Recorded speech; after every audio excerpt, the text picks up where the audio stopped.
माँ शैलपुत्री की संपूर्ण कथा।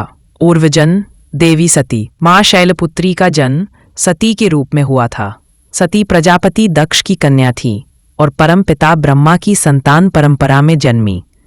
सती ने अपने जीवन काल में महान तपस्या कर भगवान महादेव को अपने पति के रूप में प्राप्त किया, लेकिन एक घटना ने उनके जीवन को बदल दिया। दक्ष का यज्ञ प्रजापति दक्ष को भगवान शिव से विद्वेष था।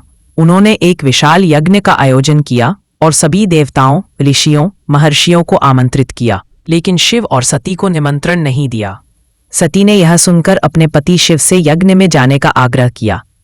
शिव ने समझाया, प्रिय सती, यह यज्ञ द्वेषपूर्ण है, वहां हमारा अपमान ही होगा, इसीलिए वहां जाना उचित नहीं है। परंतु सती ने कहा कि मैं अपने पिता के घर जा रही हूं, पुत्री होने के नाते मुझे वहां जाने से कौन रोक सकता है। और वे अकेले ही पिता के यज्ञ में पहुंच गईं। शिव का अपमान और सती का आत्मदाह। जब सती यज्ञ स्थल पर पहुंची तो दक्ष ने उनका अपमान किया।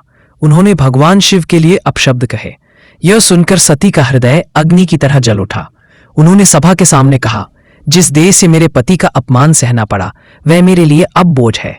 मैं इस शरीर को त्याग कर ही उनके अपमान का प्रायश्चित करूंगी। इतना कहकर सती ने यज्ञ की अग्नि में आत्मदाह कर लिया।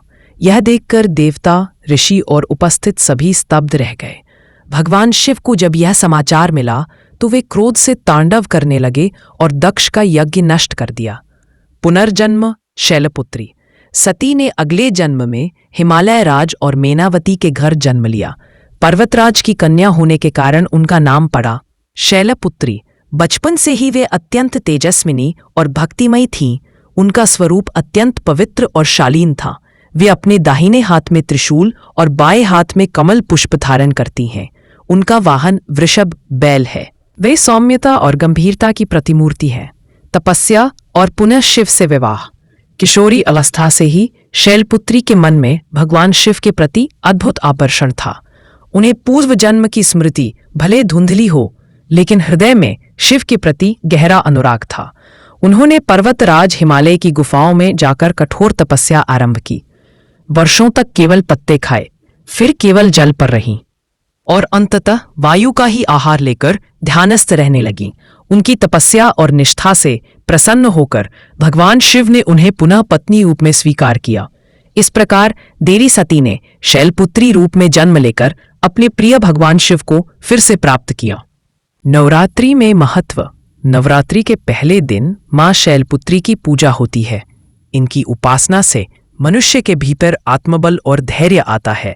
साधक का मन चंद्रमा की तरह शीतल और पवित्र हो जाता है।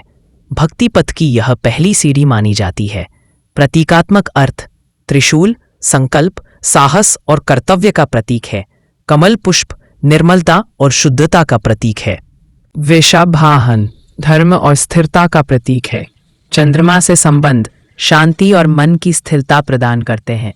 निष्कर्ष, मां शैलपुत्री की कथा हमें ये शिक्षा देती है कि जीवन में चाहे कितनी भी बाधाएं आएं, अपमान और दुख सहने पड़े, लेकिन यदि भक्ति और विश्वास अडिग हो तो साधक अपने आराध्य को अवश्य प्राप्त करता है। यही कारण है कि नवरात्रि की शुरुआत मां शैलपुत्री की उपासना से होती है।